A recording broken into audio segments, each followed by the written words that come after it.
Good morning বন্ধুরা, তোমরা সবাই কেমন আছো? আশা করি তোমরা সবাই ভালো আছো। আজকে সকাল থেকে ঘুম থেকে উঠে কি করলাম সেটাই তোমাদের সাথে শেয়ার করব। তো সকালবেলায় আমি ঘুম থেকে উঠে ব্রাশ করে থাইরয়েডের ওষুধটা খেয়ে নিলাম, যেটা আমার নিত্য 30 দিনের কাজ। তো তারপর থাইরয়েডের ওষুধ খাওয়ার পর গ্যাসের ওষুধটাকে রচা নিয়ে বসলাম, আর রচার সাথে 1 কৌটো বিস্কুট নিয়ে বসেছিলাম। না, 1 কৌটো বিস্কুট তো আর আমি খাবো না, একটাই খাবো, 1টা থেকে 1.5খানা খাবো। তারপর সকালে বাসি কাজ সেরে বাসন টাসন ধুয়ে স্নান টান করে এসে ভেবেছিলাম বাজারে যাব। তো বাজারে যাওয়ার আগে ভেবেছিলাম ছেলে মেয়েকে টিফিনটা দিয়েই বাজারে যাব। আর এই দিকে দেখো, হঠাৎ আমি টিফিন করতে গিয়ে রান্নাঘরে দেখি কি হনুমান এসে গেছে। তো হনুমান আসতেই আমরা তো সবাই ভয়ে ঘরে ঢুকে গেছি। আর হনুমানগুলো দেখো কি করেছে, চারদিকে ডাল ছিটিয়ে রেখেছে, বিস্কুট খেয়ে নিয়েছে, আলু খেয়ে নিয়েছে, বিস্কুটের ঢাকনা খুলে বিস্কুট খেয়ে নিয়েছে। আর তারপর আমরা ভয়ে সবাই ঘরে ঢুকে গেছিলাম।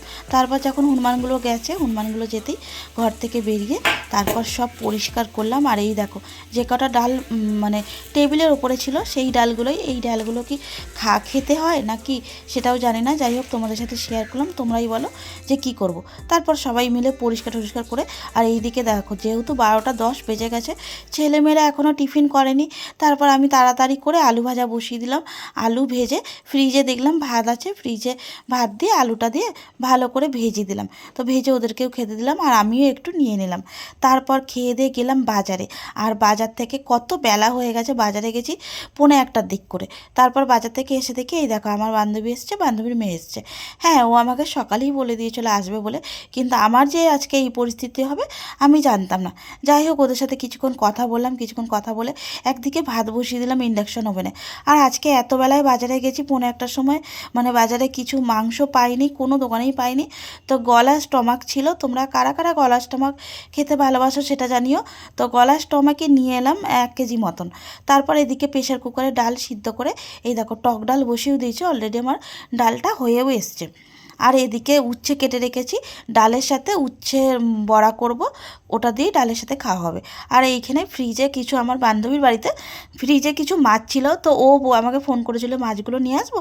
আমি বলেছিলাম ঠিক আছে নিয়ে আয়। তো মাছগুলো ভেজে রান্না করে নিলাম, আর কিছুটা আলু কেটে নিলাম, গলা স্টমাক দিয়ে রান্না করব। তারপর রান্না মাঝে মাঝে এই রান্নার আমি পুরো ঘরটা মুছে নিলাম। আর দেখতেই পাচ্ছ, মানে আমি তো প্রচণ্ড গরম লাগছে আমার, গরমের মধ্যেও কাজ করতে হচ্ছে, রান্না একদিকে করতে হচ্ছে, তাড়াহুড়ো করতে হচ্ছে। এখন মোটামুটি 2:30টা বাজে, আর আমাকে ওদেরকে সবাইকে খেতে দিতে হবে, নিজেও খাবো। তো সব কিছু করে তাড়াতাড়ি করে ঘরটাকে মুছে নিলাম। আর সত্যি এই হনুমানগুলো এসে না আজকে অনেকটা আমার কাজ বাড়িয়ে দিয়েছিল।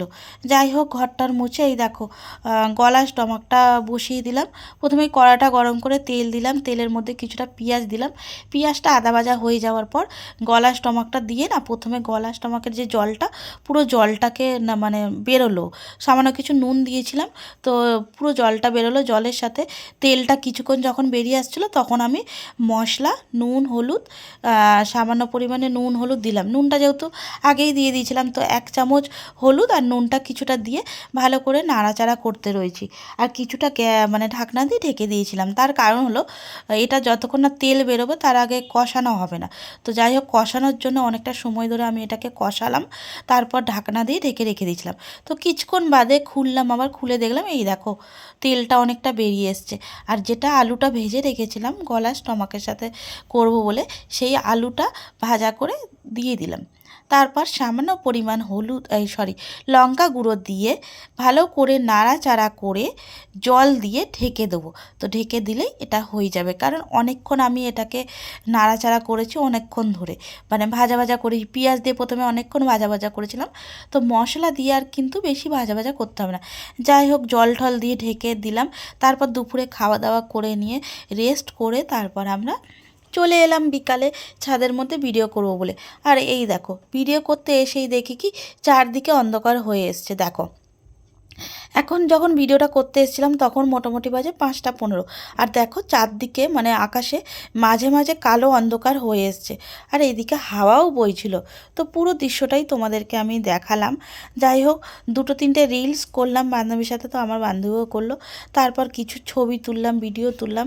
তো ভিডিও করে, আর যেহেতু আকাশের ওয়েদার ভালো ছিল না, তো আমার বান্ধবী বললো বাড়ি চলে যাবে।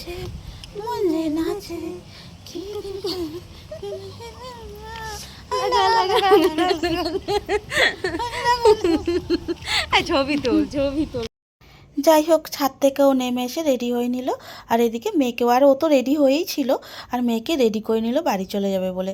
আর মাঝে মাঝে হাওয়া দিচ্ছিলো জানো তো, খুবই হাওয়া দিচ্ছিলো, সেই জন্য ও আরও তাড়াতাড়ি ভয়েই বাড়িটা চলে গেল। যাই হোক, ভিডিওটাও তোমাদের কেমন লাগলো লাইক কমেন্ট সাবস্ক্রাইব করে দিও। চলো টাটা, ভালো লাগলে অবশ্যই সাবস্ক্রাইব করো।